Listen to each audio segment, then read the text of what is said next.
आज की ये शानदार फ़ज़ाइल सहाबा व अहले बैत कॉन्फ्रेंस अल्लाह ताला ने इसके लिए मौसम भी अच्छा कर दिया है और आपके महबूब खुतबा भी तशरीफ़ फरमा हैं। मेरे मुत्तसिल बाद आप ख़तीब ज़ीशान जनाब कारी मोहम्मद इस्माइल अतीक साहब को सुनेंगे। उनके और आपके दरमियान कुछ ज़्यादा देर हाइल रहने का इरादा नहीं है,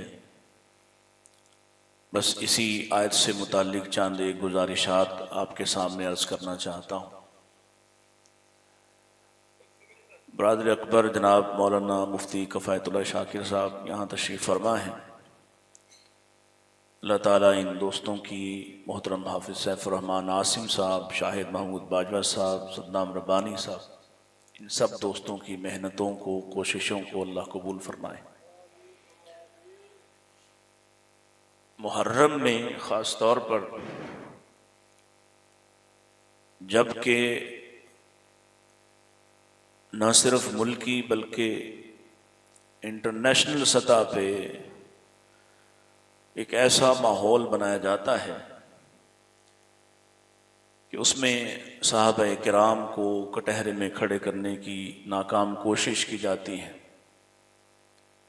तो इस माहौल में वो लोग मुबारक हैं और मुआशरे के माथे का झूमर हैं जो इन दिनों भी तमाम ख़तरात मोल लेकर, मुश्किलात बर्दाश्त करके आप तक कुरान और सुन्ना का हक वाला पैगाम पहुँचाते हैं।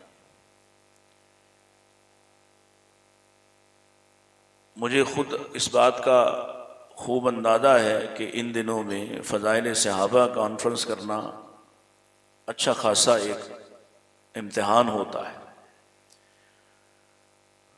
और मोहतरम हाफिज़ सैफ़ुर रहमान साहब और उनके यहाँ मुकामी साथी बहरहाल कई सालों से इस कोशिश में कामयाब हैं। अल्लाह उनसे इसको कबूल फरमाए। अज़ीज़ दोस्तों, नौजवानों, आप लोग भी ज़रूर सोचते होंगे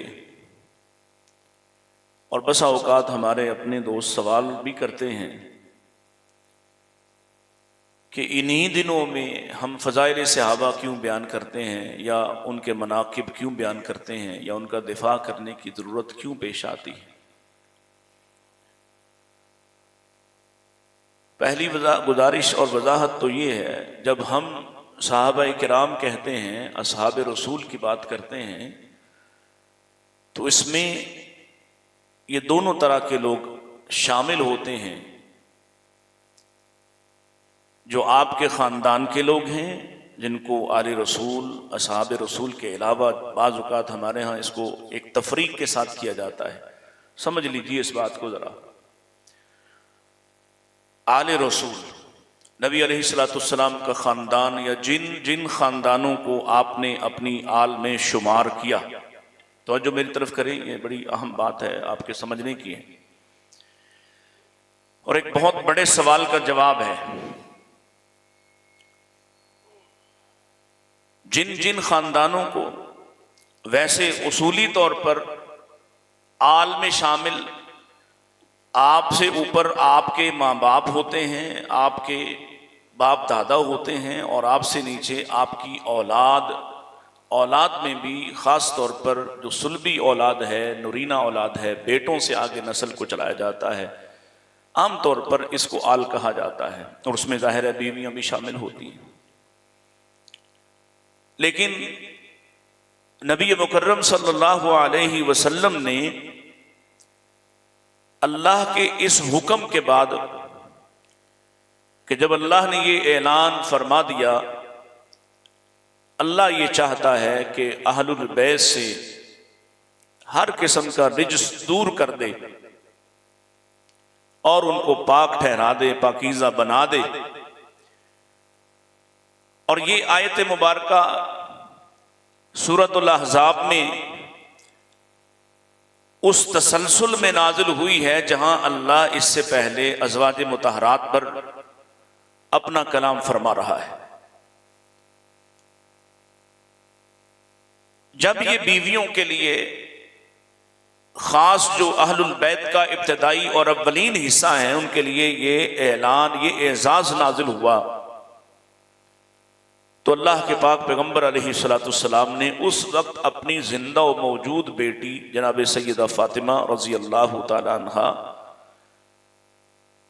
और फिर उनके शौहर और उनके बच्चों को भी बुलाया और अपनी एक चादर में उनको अपने पास जमा किया और उनके लिए भी दुआ फरमाई। और इसके सिवा और भी मुख्तलिफ मुकामात हैं जहां आपने दीगर आले अकील को, आले जाफर को, आले अब्बास को भी अपने खानदान में शामिल फरमाया, उस एजाज में जिस एजाज की हम बात कर रहे हैं। लेकिन हमारा जो खास नुक्ता है वो समझने के काबिल है। इसको नीचे रख दो।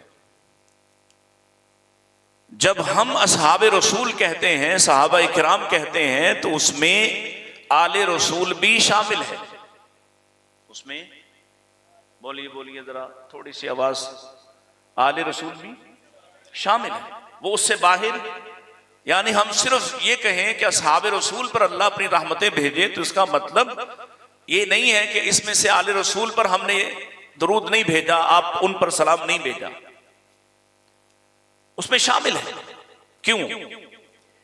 इसलिए कि अकीदा और मनहज ये है कि जब तक कोई घर वाला भी इस्लाम कबूल नहीं करता वो आल का हिस्सा भी रह सकता।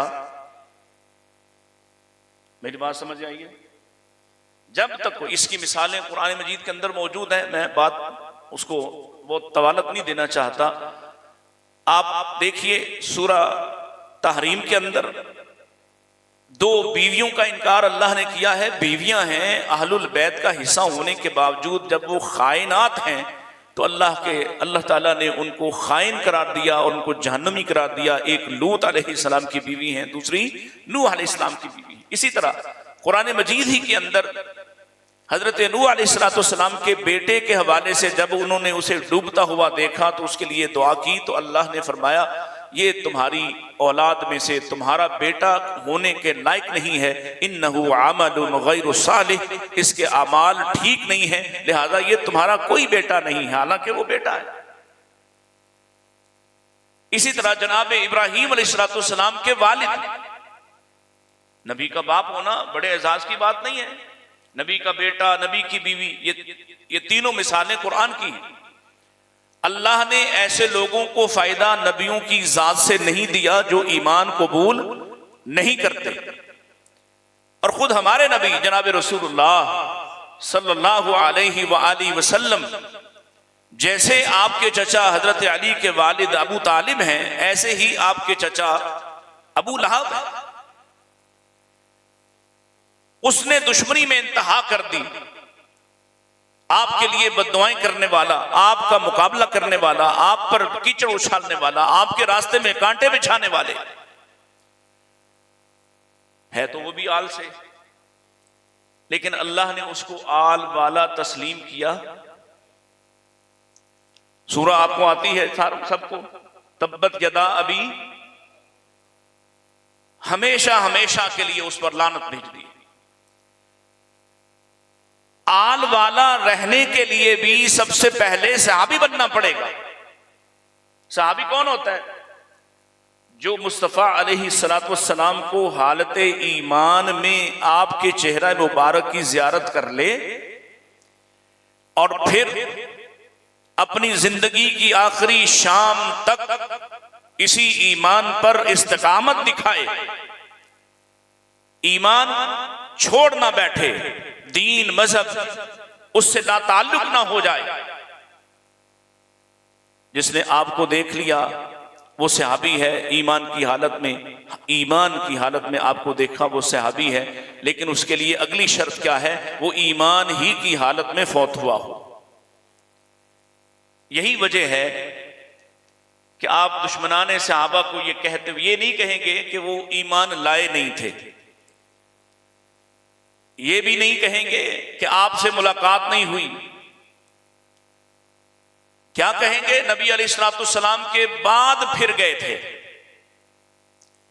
ताकि वो जो सहाबी की तारीफ है उससे किसी तरह से असहाब रसूल को निकाला जाए कि जी आपके दौर में तो आपके लिए मुसलमान थे और आपको दिखाते हुए मुसलमान थे, लेकिन असल में जब आपके बाद वाला जमाना शुरू हुआ उसमें अपने ईमान से फिर गए, माअज़ल्लाह। इसलिए हम जब ये कहते हैं असहाब रसूल, सहाबाए किराम, तो इससे दोनों मौजूद हैं, दोनों उसमें उसके अंदर शामिल हैं। आपका सहाबी होना ये पहला शर्फ है। इस सहाबियत के बाद अगर वो आल वाला हो तो इसको दोहरा एजाज हासिल हो जाएगा, और अगर वो आल वाला नहीं तो ये सहाबियत का एजाज भी इतना बड़ा एजाज है कि प्यारे नबी अलैहिस्सलाम ये बात इरशाद फरमा चुके कि जिसने मुझे हालत ईमान में देखा है अल्लाह ने इसके चेहरे को जहन्नम पर हराम कर दिया है। बल्कि ये तो इतने एजाज वाला है, और आमरानी, जिसने मुझे ईमान की हालत में देखा, इसके चेहरे को भी जिसने देखा है, इस चेहरे की बरकत की वजह से वो सब भी जो इसको हालत ईमान में देखने वाले थे, वो सब भी अल्लाह फरमाते हैं कि इनको भी हमने जहन्नम से आजाद कर दिया। नबी अलैहिस्सलाम का चेहरा देखने वाला भी जहन्नम से महफूज है, और सहाबी का चेहरा देखने वाला भी, क्योंकि बुनियादी बरकत वहां से हासिल हो रही है। ये लोग इतने बाबरकत हैं कि अल्लाह के पाक पैगंबर अलैहिस्सलाम ने फरमाया आसमान के सितारे आसमान के लिए जमानत है। किसके लिए जमानत है? आवाज दो भाई, जवाब दो, पीछा बहुत तारीकी है, कुछ नजर नहीं आ रहा। अन्नुजूम अमनतुल लिस्समा, आसमान के ये जो दिखाई देने वाले सितारे हैं ये आसमान के बाकी रहने की जमानत है। जब तक आसमान पर सितारे दिखाई देते रहेंगे आसमान बाकी रहेगा। अल्लाह अकबर। और सहाबा के बारे में भी फरमाया कि ये मेरे सहाबा ये दुनिया में जमीन वालों के लिए अमानत हैं, जमानत हैं, उनकी अमन व अमान की जमानत है। जब तक ये भी मौजूद रहेंगे दुनिया फितनों से महफूज रहेगी। ये इतने बड़े लोग हैं, फिर क्या वजह है? ऐसा क्या है कि कुछ लोग उन वाकयात की बुनियाद पर जो असहाबे रसूल के आखिरी जमाने में रूनमा हुए, उन वाकयात की बुनियाद पर उस वाक़े से 40 साल पहले, 30 साल पहले, 20 साल पहले फौत हो जाने वाले उन असहाबे रसूल पर तान करते हैं, जुबान दराजी करते हैं। सबब क्या है? मसला सहाबा से नहीं है। तकलीफ सुनिए, तकलीफ सहाबा से नहीं है, तकलीफ असल में मोहम्मद रसूलुल्लाह से है, दीन इस्लाम से है। लेकिन अब कह नहीं सकते। अगर बराह रास्त कहें कि हम तौहीद को नहीं मानते, अल्लाह को नहीं मानते, हम तो अब भी आतिश को मानते हैं, अब भी आग की परस्तिश करते हैं, तो आप अपने वजूद से अलग करके बाहर फेंकेंगे कि ये इस्लाम वाले। और कोई मुसलमान पूरी दुनिया के अंदर जितने भी गैर मुस्लिम रहते हैं उनके जितने भी हमारे बारे में, इस्लाम के बारे में, पैगंबर इस्लाम के बारे में जितना भी प्रोपेगेंडा करें, हम उससे मुतासिर नहीं होते। बल्कि अगर कोई हमारे नबी के कैरिकेचर्स बनाए, आपका कोई पुतला मुजस्मा बनाने की कोशिश करे, मुसलमान जो सोया होता है, नबी की तौहीन का कोई मामला सामने आता है तो एकदम बेदार हो जाता है, मोहब्बत और सामने हो जाती है। ये नहीं कर सकते। नबी अलैहिस्सलाम की नबूवत का इनकार करें, यह भी नहीं हो सकता। उन्होंने देख लिया कि जिसने भी नबी अलैहिस्सलाम की रसालत और नबूवत का जुज़वी इनकार भी किया, उम्मत ने उसको उठाकर अपने आप से बाहर फेंक दिया। यह भी नहीं कर सकते। क्या करें? नमाज भी बदल के देख ली, अजान भी बदल कर देख ली, अकायद बदल कर देख लिए। सैयदना अली रज़ी अल्लाह ताला अन्हु की फजीलत का अकीदा भी घड़ के देख लिया। कोई फर्क नहीं पड़ रहा, कोई चोट नहीं पड़ती, तो आखिर कहां हमला करें कि इस्लाम कमजोर हो? कहां प्रोपेगंडा करें कि मुसलमान शक में पड़े? किसकी जात को निशाना बनाए, हदफ बनाए कि मुसलमानों के दिलो दिमाग के अंदर शकूक पैदा हो? लिहाजा उन लोगों पर तान करना, उन लोगों पर जुबान दराजी करना जिनको अगर अमानतदार न मानो, अकीदे वाला न मानो, ईमान वाला न मानो, तो खुद ब खुद पूरा दीन गिर जाएगा। मिसाल के तौर पर अगर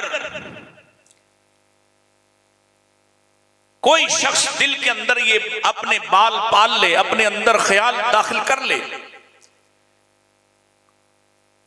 कि नबी अलैहिस्सलाम के सहाबा वाकई उसके बाद बदल गए होंगे, तो उन बदले हुओं की रिवायात, उन बदले हुओं से मिलने वाली शरीयत, उसकी नजर में उसकी क्या हैसियत होगी? शरीयत किन के जरिए पहुंची है? बोलिए बोलिए, शरीयत किन के जरिए पहुंची है? शरीयत से मुराद अकीदा किन के जरिए पहुंचा है? दीन किन के जरिए पहुंचा है? नमाज किन के जरिए पहुंची है? तो अगर सहाबा को ना माने तो हमारा तो पहले ही झगड़ा खत्म नहीं हो रहा, हाथ नीचे बांधने के ऊपर बांधने। अगर दरमियान से बिल्कुल ही सहाबा को निकाल दें तो फिर कोई बता सकेगा कि अल्लाह के नबी ने कहां बांधे थे? क्योंकि नबी कैसे खड़े हुए, कैसे हाथ उठाए, कैसे हाथ बांधे, क्या पढ़ा, कब झुके, झुके तो हाथ कहां रखे, खड़े हुए कितनी देर खड़े रहे, उसमें क्या पढ़ा, फिर सजदे में गए, सजदे में क्या पढ़ा, दरमियान दोनों सजदों के दरमियान क्या पढ़ा, ये कौन बयान करता है? तो अगर उनको आप ना माने, उनके बारे जहन खराब हो जाए, तो कोई नमाज पढ़ने को तैयार होगा? ये है असल सबक कि अगर सहाबा किराम को मशकूक ठहराएंगे तो दीन खुद ब खुद मशकूक हो जाएगा। देखिए, मैं एक अदना सा तालिब इल्म हूं, अगर मैं आपकी नजरों में मोतबर नहीं तो मेरे बयान को आप क्या हैसियत देंगे? अगर मुफ्ती साहब आपकी नजरों में लायके एहतराम न हो तो इनकी जुबान से निकले हुए कुरान के अल्फाज, तफसीर, हदीस, उसकी आपकी नजर में क्या हैसियत होगी? आप उसको कोई वक़्त नहीं देंगे। आप कहेंगे हम क्यों माने इस शख्स की बात को? यही सबब है, यही सबब है कि भाई साहब लोगों ने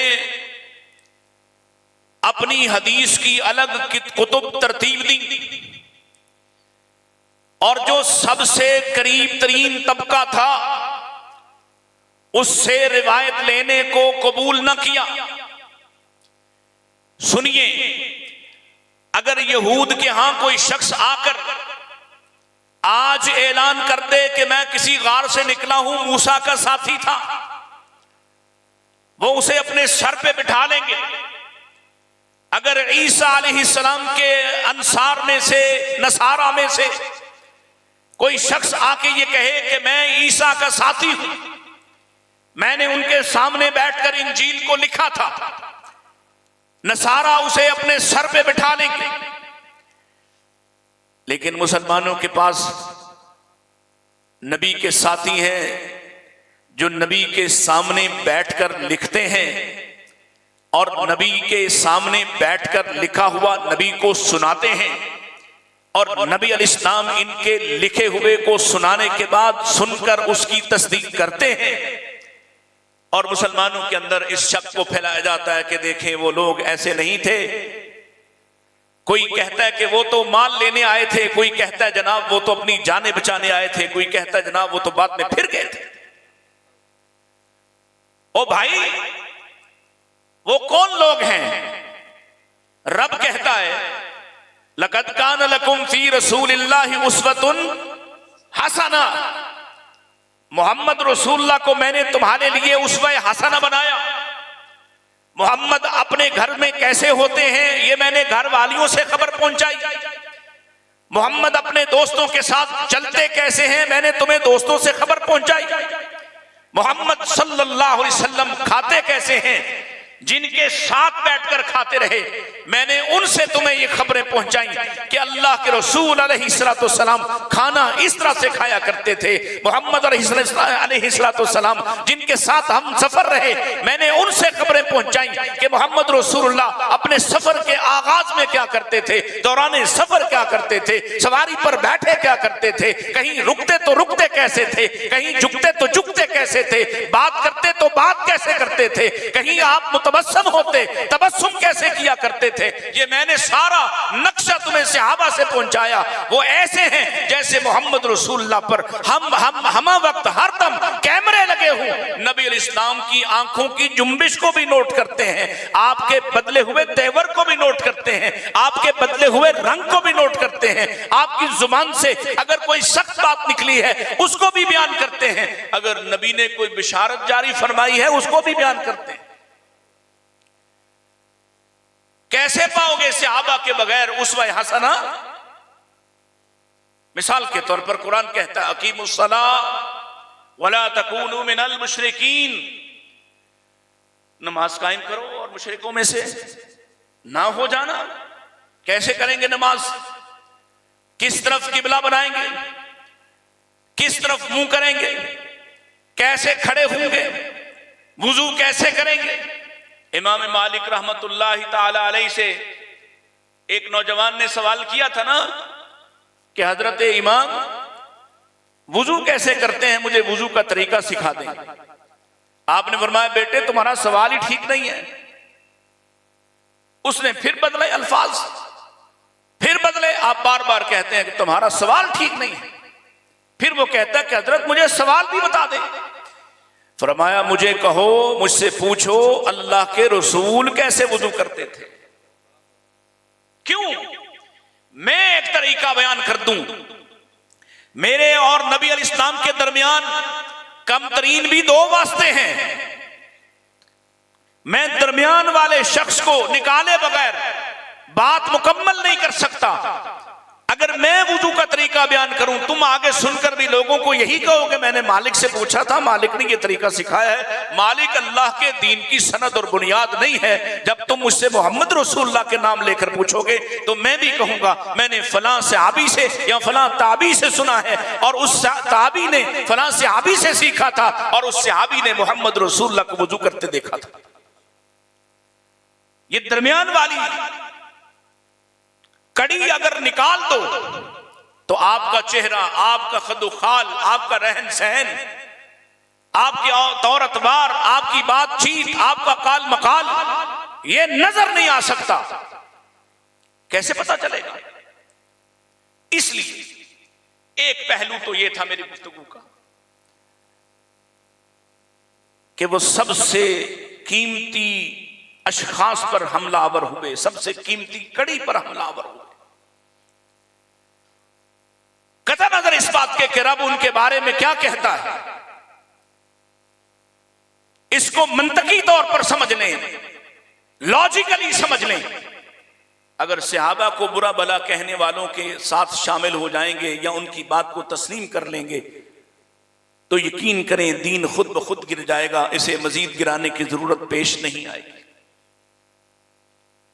और दूसरा सबब, एक तरफ कहने वाला कोई भंगी चरसी हो जो साल बाद जगता है, अपना मखसूस लिबास ओढ़ता है और गलियों में आके मातम करता है,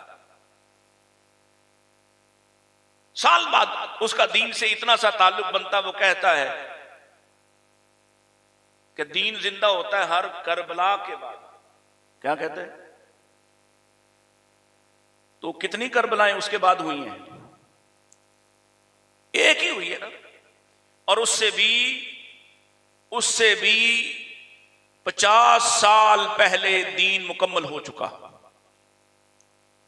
उस करबला से भी पहले जहां हमारे सैयद, हमारे सरदार हजरत हुसैन और उनके खानदान को शहीद किया गया और इन्हीं गद्दारों ने धोखा देकर शहीद किया। उससे 50 साल पहले अल्लाह ने दीन मुकम्मल कर दिया। हुसैन के दीन में कहीं घोड़ा था? हुसैन के दीन में कहीं छुरियां थीं? वो बोलो तो सही। हुसैन के दीन में कहीं तमाशा, ढोल, कहीं आग पर चलना था? वो कौन सा दीन था जो हुसैन रजी अल्लाह तआला ने बचाया? वो तो दीन इस्लाम ही हो सकता है। हुसैन का दीन क्या है रजी अल्लाह तआला? वो तो शदीद रंजो आलम में अपने खानदान को कटता हुआ देख रहे हैं और क्या कह रहे हैं? अदऊ का या इलाही, ऐ मेरे माबूद मैं तुझे ही पुकारता हूं। ला इलाहा सिवा का या इलाही, यहां सारी दुनिया के अंदर घिरा हुआ जख्म जख्म बदन से भी कहता हूं, तेरे सिवा मैं किसी को माबूद मानने को तैयार नहीं हूं। हुसैन का दीन तो कुछ और है। यहां पता नहीं किस किस को खुदा बनाया हुआ है। तो सैयदना हुसैन रज़ी अल्लाह तआला का दीन तो यह नहीं हो सकता जिसमें अपने ही पेट में एक तरफ को गोली मारी जाए। हुसैन के नाने का दीन तो यह है, अपने तो क्या किसी मुसलमान भाई की तरफ भी असले का इशारा करना हराम है। वो छुरी मेरे हाथ में हो तुम्हारी तरफ कर सकता, पिस्तौल मेरे हाथ में हो तुम्हारी तरफ उसकी नाल कर सकता? हराम है, हुर्मते मुस्लिम के खिलाफ है। मुसलमान को थ्रेट करना, मोमिन को खौफजदा करना इतना बड़ा जुर्म है। अल्लाह ने इसकी 4 सजाएं बयान की कि इनके हाथ और पांव खिलाफ से काटे जाएंगे, इनको सूली दिया जाएगा। अल्लाह अकबर। तू क्या करता है? किसको धोखा दे? इसलिए इस मौसम में, खास इस मौसम में नबी अलैहिस्सलाम के दीन का दिफा करना, सहाबा का दिफा करना इसलिए जरूरी है कि इसी मौसम में, इन्हीं दिनों में दिन रात एक करके हमारे नौजवान बच्चों के जहनों को खराब करने की कोशिश की जाती है और नाम लिया जाता है मोहब्बत आले रसूल का। मैं अर्ज ये कर रहा था कि एक तरफ भंगी हो, चलो भंगी नहीं कहता, गुस्सा करते हैं, रुख साहब बैठते हैं थोड़ी देर, बस में 10 मिनट और, तब तक खतीब आ जाएंगे। भंगी कहता हूं तो फिर नाराज होते हैं। फिर शाकिर साहब से पूछें जा जाके वो क्या कहा था अकबर ने? रकीबों ने रपट लिखवाई है जा जा के थाने में, क्या अकबर नाम लेता है खुदा का इस जमाने में। फिर ना कहते हैं नाम डाल दो इसका भी, उसमें जिनको बोलने की आजादी ना हो। बंगी नहीं कहते भाई। दुनिया भर में कोई सबसे सच्चा, कोई सबसे मोतबर मुहक्किक ले आओ, एक तरफ वो खड़ा हो और दूसरी तरफ अर्श वाला हो, बताइए दोनों में किसकी बात को आप मानेंगे? वमन अस्दक़ु मिनल्लाहि क़ीला वमन अस्दक़ु मिनल्लाहि हदीसा। किसकी बात हमारे लिए लायक एहतराम है? क्यों भाई? वो पिछला महल्ला भी बोले जरा, किसकी बात? अल्लाह क्या कहता है? अल्लाह अकबर। कुरान मजीद को पढ़ते जाओ, कोई पारा तुम्हें सहाबा की तारीफ से खाली नहीं मिलेगा, कोई सूरा सहाबा की तारीफ से खाली। सहाबा किराम आगे ने मैं मुकामा, ये इशारा है। मैं तो पहले ही किसी क्या सी पीछे बैठे रहो, जल्दी हो जाएगी, प्रेशर रहना ना एडे बड़े खतीब दा माशाअल्लाह। तवज्जो मेरी तरफ, एक तरफ अल्लाह है और एक तरफ जमीन का बदतरीन शख्स। अल्लाह के नजदीक वो बदतरीन जानदार है, वो बदतरीन इंसान। इंसान तो खैर अल्लाह मानता ही नहीं है। जिसको तौहीद की समझ ना हो उसे अल्लाह इंसान भी नहीं मानता है, अल्लाह की कसम। अल्लाह उसे बलहुम अज़ल में शामिल करता है। जिसे तौहीद की समझना हो, जो कहे कि हजरत अली ही अल्लाह हैं, बताइए वो मोमिन हो सकता है? और ऐसे ही बदबख्तों को सैयदना अली रज़ी अल्लाह तआला ने तो इतने गुस्से में सजा दी, आग लगवा दी। हालांकि बाद में हजरत अब्दुल्ला इब्न अब्बास ने खत लिखा कि आपको ये हक नहीं था कि इनको जलाते, ये जितने भी बदतरीन मुजरिम हैं इनको कत्ल कर देना चाहिए था, इनको जलाना नहीं चाहिए था। लेकिन सैयदना अली को इतना गुस्सा था, 3 मरतबा सैयदना अली रज़ी अल्लाह तआला ने इन लोगों को जो हजरत अली को खालिकुना व मालिकुना व राज़िकुना कहते थे, उनको 3 मरतबा दावत दी, मुनाजरा किया, बातचीत की, मुकाबला किया। और ये इनके पास कोई दलाइल नहीं थे, ये हर दफा कहते कि अब नहीं कहेंगे, और मस्जिद से बाहर खड़े होके, उसी मस्जिद के बाहर खड़े होके कहते अलीयुन खालिकुना व अलीयुन राज़िकुना व अलीयुन मालिकुना। हजरत अली ने तंग आकर इनसे जान छुड़ाने के लिए इन लोगों को जिंदा जला दिया। आज भी देखो वो टीवी पे बैठ के कहते हैं तमाम नबियों से भी बशमूल रसूलुल्लाह से भी अफजल सैयदना अली रज़ी अल्लाह तआला। ओ बदनसीबो, इस्लाम का नाम लेते हो तो एक तरफ वो लोग हों और एक तरफ अल्लाह हो, और अल्लाह कहे अत्ताइबून, मेरे नबी के यार तो ताइब हैं, ऐसे ताइब, ऐसे लौटने वाले कि जब वो लौटे तो फिर कभी उन्होंने दोबारा शिर्क नहीं किया है,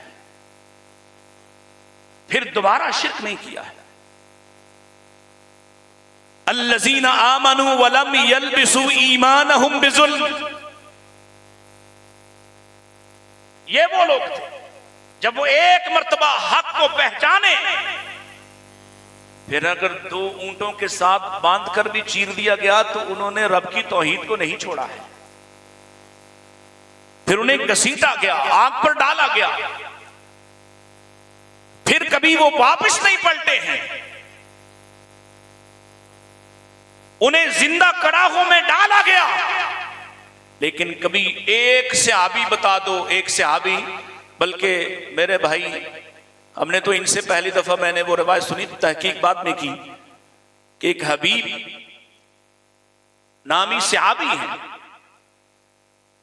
और ये नौजवान है, और ये मुसलमा के पास गए, जोड़ जोड़ काटा गया, और वो हर जोड़ काट के कहता था बताओ मोहम्मद के बारे क्या कहते हो? वो कहते मोहम्मद रसूल हैं अल्लाह के। कहता मेरे बारे में क्या कहते? कहते मां मैं सुनता ही नहीं, तू क्या कह रहा है, मुझसे सवाल क्या, मैं ये भी नहीं सुनता। जोड़ जोड़ काटा है,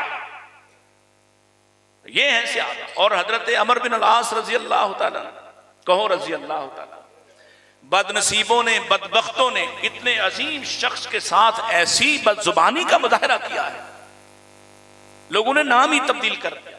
हमारे बचपन में वो शायद जो मेरे एज के लोग हैं उनको याद हो, वो कोई एक छोटी छोटी किताबें होती थी उम्र अय्यार के नाम से। अच्छा, हमें उस वक्त तो पता नहीं था, अब जब दीन पढ़ा और दुश्मनों को पढ़ा तो पता चला ये जालिमों का किया धरा था। अमर नाम के, जब उमर के साथ वाओ आता है तो ये क्या तलफ़ुज़ क्या है इसका, अमर, उसको उमरू मशहूर कर दिया और उसको अय्यार कहा। क्यों? बड़े ज़ीरक, बड़े दाना थे, लेकिन अपनी आखिरी उम्र में हजरत अली की बजाय सैयदना मुआविया रजी अल्लाह तआला का साथ देते रहे, उनके मुतालबे को ठीक समझते रहे। ये एक सियासी इख्तिलाफ था, उसकी वजह से इतना अजीम आदमी जिसको अल्लाह के नबी ने लश्कर दिया तो उस लश्कर में अबू बकर को भी शामिल किया, उमर को भी शामिल कर दिया। ऐसा अजीम आदमी जब मुसलमान होने आया तो नबी अलैहिस्सलाम से अर्ज करते हैं अल्लाह के रसूल मैंने तो कोई गुनाह छोड़ा ही नहीं, मेरे लिए भी माफी है। आका फरमाते हैं अल इस्लाम यहदिमु मा काना क़ब्ला, इस्लाम लाने की वजह से इंसान के सारे साबिक़ा गुनाह माफ हो जाते हैं। वो फिर कहते हैं, और हालत क्या है, जरा कुतुब सीरा से इसको पढ़िए कि इस्लाम लाने का वादा करके अल्लाह के रसूल ने हाथ बढ़ाया है और ये अपना हाथ ऊपर रखने वाले हैं बैत करने के लिए, और सवाल ये शुरू हो गया, आपका हाथ यूं है, इसका हाथ ऊपर है, हाथ नीचे नहीं आ रहा, और सवाल शुरू है। अब आपने एक बात बता दी, इसका मतलब था कि भाई तुम्हारा इस्लाम ही तुम्हारे सारे साबिक़ा गुनाहों की बख्शिश का जरिया है। तो कहते हैं माली मेरे लिए क्या है, यानी ये तो सबको मिलता है। मेरे आका फरमाते हैं वल हिजरतु तहदीमु मा काना कबला, तू हिजरत भी करके आया है, हिजरत की वजह से भी सारे गुनाह माफ हो जाते हैं। व माली, ये तो सभी करते हैं, यानी बड़ा आदमी था, बड़ा आदमी था, कुरैश के सरदारों में से, सियासतदानों में से।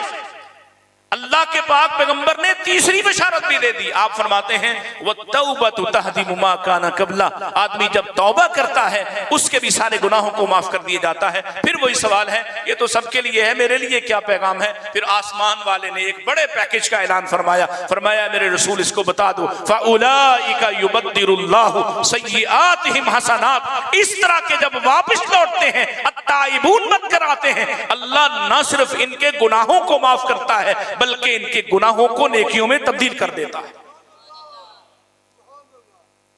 ये है अत्ताइबून अल आबिदून, अल्लाह की इबादत करने वाले, मां सिर्फ अल्लाह की इबादत से अपने रुख को फेर लेने वाले। यहां सिर्फ नमाज मुराद नहीं है, हर तरह की इबादत, हर तरह की इबादत। अल्लाह की कसम है सहाबा को उसके बाद नहीं समझाना पड़ा कि दुआ सिर्फ अल्लाह से करते हैं, मांगते सिर्फ अल्लाह से हैं, पुकारते सिर्फ अल्लाह को हैं। हर मुश्किल में, हर मुसीबत में सहाबा किराम ने आबिद होने का, इबादत गुजार होने का ऐसा शानदार मुजाहिरा किया है। और फिर ये इबादत करने वाले किसके पीछे इबादत करते हैं? मोहम्मद रसूलुल्लाह सल्लल्लाहु अलैहि वसल्लम मेरे आका के पीछे खड़े होते हैं, आपके साथ नमाजें पढ़ने वाले हैं, जिनकी तारीफ अल्लाह कर रहा है। अल हामिदून, अल्लाह की हम्दो सना बयान करने वाले। और कैसे हम्दो सना बयान करते थे? सीरत निगारों ने लिखा है, वक्त कम है वरना मैं आपको बराह रास्त अल्फाज सुनाता। कहा कि जब इस्लामी लश्कर रवाना होता तो जितना भी सफर तय करते, शायद ही कोई लम्हा ऐसा होता जब सहाबा किराम अल्लाह की हम्दो सना बयान ना कर रहे हो। कितनी ही जंगे नबी के बाद लड़ी, इनकी तैयारी क्या थी? इनके दुश्मन इनके बारे में कहते हैं ये रात को वबिल्लैली हुम रुहबानुन, रात के वक्त ये राहिब बन जाते, दुनिया से ला ताल्लुक होकर रब की इबादत में जुट जाते। और दिन आता, दिन के वक्त ये वहुम फुरसानुन, ये अपने घोड़ों पर सवार हो जाते। रात के वक्त मुसल्ले पे, दिन के वक्त अल्लाह की इबादत, जिहाद, वो भी अल्लाह की इबादत है। और ऐसे करते हजरत खालिद बिन वलीद, सबको हो रजी अल्लाह ताला, ऐसी अजूबे जंगे हैं, यकीन करें। मैंने पिछला पूरा साल सैयदना खालिद बिन वलीद को बहुत तफसील से पढ़ा और कुछ नई किताबें थी अंग्रेजी में, दुनिया के बड़े बड़े जर्नैलों के साथ उनका मवाजना किया गया, सिकंदर के साथ, चंगेज के साथ, बड़े बड़े जंगजुओं के साथ, और सब के सब यूरोपी लिखने वाले भी मानते हैं हर कोई किसी ना किसी जंग में कहीं ना कहीं उलझा, हारा, पीछे हटा। एक अकेला खालिद बिन वलीद है, जब से इस्लाम के झंडे को थामा फिर कभी शिकस्त नहीं हासिल हुई। तो जबला बिन अहम के साथ एक जंग थी, ईसाई गस्सानी कबीला, कैसरे रूम ने उसको 70,000 अरब ईसाइयों के साथ भेजा। तो इधर हजरत खालिद बिन वलीद रजी अल्लाह ताला है, ये शाम की लड़ाइयों में से एक लड़ाई है। तो कहा मैं इसका मुकाबला करूंगा। अबू उबैदा बिन अल जर्राह कहने लगे चलो अपनी टीम अलग कर लो, कहा मुझे सिर्फ 20 आदमी दे दो। तो हजरत अबू सुफियान रजी अल्लाह ताला, कहो रजी अल्लाह ताला अन, जब वो मुसलमान हुए, अल्लाह की कसम ऐसे पक्के मुसलमान, आंखें जाया हुई हैं जिहाद में, जिहाद से पीछे नहीं हटे। फिर वो आए और कहने लगे खालिद क्या बात करते हो, 20 अफराद के साथ 70,000 अफराद का मुकाबला करोगे? मैं आपको कोई किस्सा हिकायत नहीं सुना रहा, यहां तो लोगों के बाबों के छितर भी आसमान पे उड़ते फिरते हैं। मैं नबी के सहाबी की बात कर रहा हूं जिसको अल्लाह ने सैफुम मिन सयूफिल्लाह कहा है। आपने कहा अच्छा चलो 40 दे दो, कहा ठीक है निकाल लो। और वो किनको निकाला है? जो जंग में बड़े मार का आरा मशहूर नहीं है, नबी के सामने बैठकर हदीस याद करने वाले, नबी के सामने बैठकर नबी के कौल को याद करने वाले, नबी के तरबियत याफ्ता हैं। अब्दुल्ला बिन आमर है, अब्दुल्ला बिन उमर है, अब्दुल्ला बिन जुबैर है। ये इस तरह के नौजवानों को अलग किया अल्लाह, और कहा जाओ तैयारी करो और जाइए जरा देखिए। आप तारीख के औराक को पढ़िए कि क्या तैयारी की इन सहाबा ने। सुबह 70,000 से जंग थी, इन 40 अफराद। कहते हैं फिर सारी रात इन 40 खैमों से रोने की आवाजें आती रही या कुरान पढ़ने की आवाजें आती रही। ये है अल्हामिदुन, अल्लाह की हमदो सना बयान। और सुबह उस 70,000 ने 17 हमले किए इन 40 अफराद पर। शाम हो गई है, इन 40 अफराद में से एक भी शहीद नहीं हुआ, जख्मी जरूर हुए हैं और वहां हजारों लोग मरे पड़े हैं। और भाग गया और घुटने टेक कर कैसर के सामने जबला ने कहा अल्लाह की कसम मैंने ऐसी मखलूक जमीन पर कभी देखी ही नहीं। अस्साइहुन, सियाहत करने वाले नबी के सहाबा। मुफस्सिरीन ने सियाहत के कई माना लिए हैं, मुख्तलिफ अकवाल असहाब के। किसी ने कहा ये रोजादार को कहते हैं, किसी ने कहा जहाद फी सबीलिल्लाह के रास्ते में जो हो उसको कहते हैं, मुजाहिद फी सबीलिल्लाह को कहते हैं। किसी ने कहा इल्म सीखने सिखाने वाले को कहते हैं। किसी ने कहा अपने माल को खर्च करने वाले को कहते हैं, जो चलता जाता है और माल खर्च करता चला जाता है। अल्लाह की कसम है ये 4 हूं या 400 मानी हूं अस्साइहुन के सब मेरे नबी के सहाबा पर सादिक आते हैं। मेरे नबी के सहाबा जंगे लड़ रहे और रोजा रखा हुआ है। मेरे नबी के सहाबा जिहाद फी सबीलिल्लाह का परचम थाम कर यहां आपके बर्रे सगीर में आए, वहां कोहकाफ की पहाड़ियों पर गए, दागिस्तान के पहाड़ों पर पहुंचे, मलेशिया इंडोनेशिया को फतह करने वाले कहां से कहां पहुंचे नबी के सहाबा। जिहाद फी सबीलिल्लाह की बरकत से अल्लाह ने पूरी मखलूक में से इस खास खत्ते को चुनकर नबी अलैहिस्सलाम का झंडा इस पर क़यामत तक के लिए लहरा दिया है। और जहां तक इल्म सीखने सिखाने वाले, वो कौन है जो रसूलुल्लाह के दर पर ही पड़े रहते हैं, आपकी एक एक बात को चुन चुन कर याकूत और ज़बरदस्त की तरह संभाल कर आने वाली नस्लों को याद करवा के जाने वाले नबी के सहाबा नहीं तो कौन है? किन्होंने बताया कि ये कुरान है जिनके सामने उतरा है, हालांकि लेके आने वाला दिखाई देता। सहाबी कहते बस इतना पता चलता आपकी उस कैफियत को हम भांप लेते, आप दुनिया से ला ताल्लुक हो जाते या आपको पहचानने लगते तो क्या होता, आपकी जबीन से पसीना बहने लगता, शदीद जाड़े के मौसम में भी आपके पसीने छूट जाते। इससे हम जान जाते कि नबी पर वही की कैफियत नाजिल हो रही है। ये कौन थे जिन्होंने नबी के दीन को, नबी की बात को, एक एक जुमले को, एक एक बात को नोट किया, नकल किया, महफूज किया और कौम तक पहुंचाया। अगर दीन सीखने सिखाने वालों की भी बात करें तो सबसे पहला तबका सहाबा किराम का आता है। ये अर्राकिऊन अस्साजिदून कौन थे? वो जो नबी की जमात में रुकू करते थे, नबी की जमात में सुजूद करते थे, जिनकी आपकी जिंदगी में कोई एक नमाज भी ऐसी नहीं जो आपने मुतय्यन ना किया हो कि इनका इमाम कौन होगा। कभी आप इनका इमाम अपनी जिंदगी में सैयदना अली को बना के जाते हैं। किसी जंग पर जाने से पहले आप इनका इमाम अपने किसी दूसरे यार को बना देते हैं, और दुनिया से जाने लगे तो फिर भी आप इमाम मुकर्रर करके गए। आपने फरमाया था जाओ अबू बकर से कहो लोगों को नमाज पढ़ाए। आपने अपनी जिंदगी में और जिंदगी के आखिरी दिन भी सहाबा को इमाम के बगैर नहीं छोड़ा। ये जमात के साथ नमाजें पढ़ने वाले, ये किसकी जमात थी? मोहम्मद रसूलुल्लाह की। ये अस्साजिदून अर्राकिऊन आपके साथी हैं। अगर उनको राकिऊन न मानूं, उनको साजिदून न मानूं, तो आज का भंगी तो पढ़ता ही नहीं है,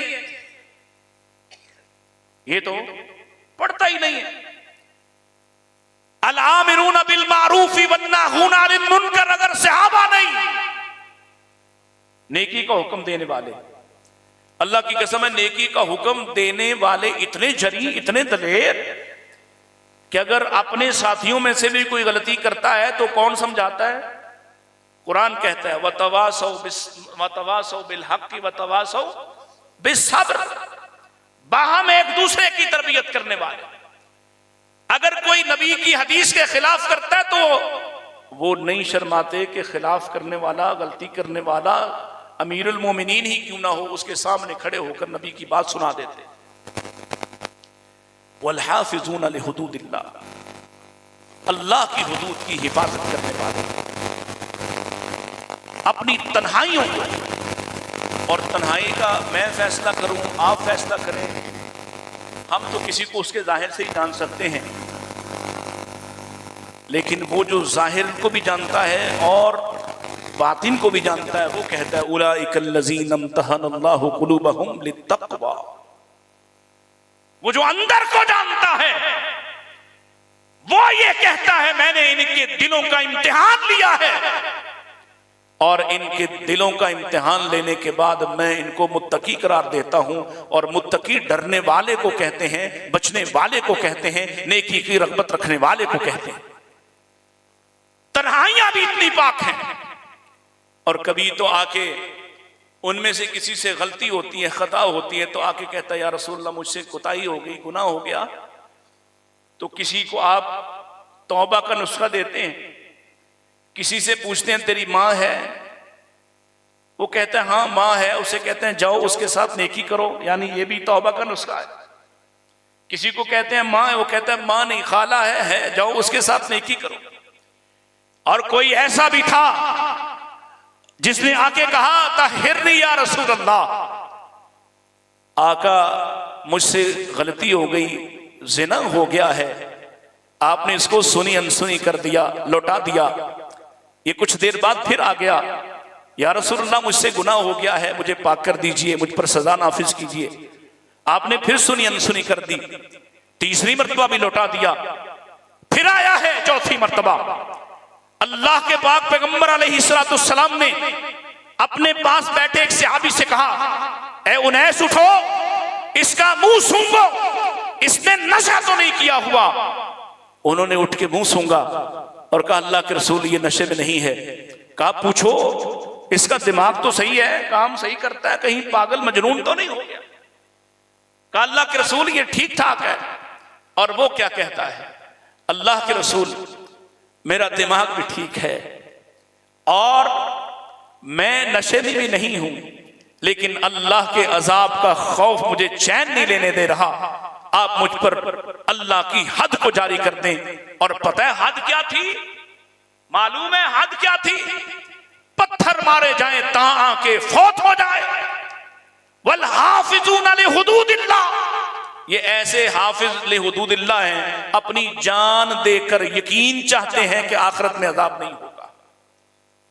और जब वो फौत हो गए, लोगों ने बातें की थी और आपने फरमाया था, अपने घर से आप निकले, लोग बातों में हजरत माइज इब्न मालिक के बारे ही बात कर रहे थे कि माइज ने अपना राज खोला, अपने आप को हलाक कर लिया।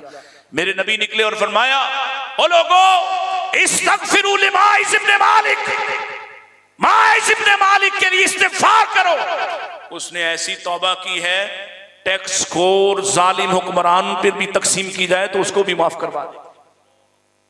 गोया टैक्स खोर जालिम हुक्मरान कितने खौफनाक होते हैं, इससे आप अंदाजा लगा लें इतनी बड़ी तौबा की। और फिर उसी के साथ इस गलती में पड़ जाने वाली सहाबिया वो भी आई, 3 मरतबा आपने उनको भी लौटा दिया। चौथी मरतबा आके कहती है लगता है आप मुझे मेरे साथ माइस का सलूक करेंगे। माइस का नाम सुनकर आप चौंके और आपने कहा माइस के साथ तुम्हारा क्या मामला? कहा मेरे साथ ये वाकया हुआ था, मैं हामिला हूं। अल्लाह के नबी ने कहा जाओ, जब बच्चा पैदा हो जाए फिर आना। ओ पसरूर वालों, मेरे नबी की कोई फौज उस औरत को ढूंढने नहीं गई, कोई हरकारा, कोई पुलिस उसको लाने नहीं गई, कोई गिरफ्तार करके उसको नहीं लाया कि तुम्हारा बच्चा पैदा हो गया तो आओ। वो खुद अपनी गोद में बच्चा उठाए हुए आई और आके कहती आका आपके हुक्म के मुताबिक बच्चा पैदा हो चुका, अब अल्लाह की सजा मुझ पर नाफिज कर दीजिए। आपने फरमाया बीबी जाओ इसको दूध पिलाओ, जब ये रोटी खाने वाला हो जाए फिर आना। फिर भी उसको लेने कोई नहीं गया, वो अपनी रग़बत से आई है। आज उसकी टांग के साथ उसका बच्चा खड़ा है और अपने हाथ में रोटी पकड़ी हुई रोटी खा रहा है। अब आके कहती है अल्लाह के रसूल देख लीजिए ये खड़ा है, चल फिर सकता है और अपने हाथ से रोटी खा रहा है, अब मुझ पर अल्लाह की सजा को नाफिज कर दीजिए। सबब क्या है? ताकि दुनिया की सजा पाकर आखिरत के लिए मैं अल्लाह की सजाओं से महफूज हो जाऊं, क्योंकि जिसे दुनिया में सजा मिल जाए उसे आखिरत में सजा नहीं होगी। इस वजह से पत्थरों से अपने आप को मरवाना कबूल किया है। और हजरत खालिद भी पत्थर मार रहे हैं, छींटे कुछ पड़े हैं। आपने इस औरत के बारे कुछ सख्त बात कह दी, मेरे नबी तक पहुंची। आपने फरमाया खालिद महलन महलन या खालिद, रुक जाओ खालिद रुक जाओ, तुम्हें नहीं मालूम इसने कैसी तौबा की है, अगर ये अहले मदीना पर तकसीम कर दी जाए तो सबकी माफी हो जाएगी। ये हैं वो नबी के साथी जिनकी तारीफ अल्लाह करता है। तो भाई जब अल्लाह तारीफ कर रहा है तो किसी जेहलमी की क्या औकात, किसी बंगी की क्या औकात, किसी शहनशाह नामी झूठे की क्या औकात। फिर अल्लाह की बात को काफी समझो। अल्लाह मुझे और आपको सहाबा किराम की मोहब्बत अता फरमाए और आले रसूल की मोहब्बत अता फरमाए। ये एक ही तबका है, इसमें ज्यादा एजाज उन लोगों को हासिल हुआ जो आपकी आल वाले हैं, लेकिन वो आल वाले जो ईमान वाले, पहले सहाबी हूं फिर आल वाले अल्लाह तस्लीम करेगा। व आखिर दावाना अनिल हम्दुलिल्लाहि रब्बिल आलमीन।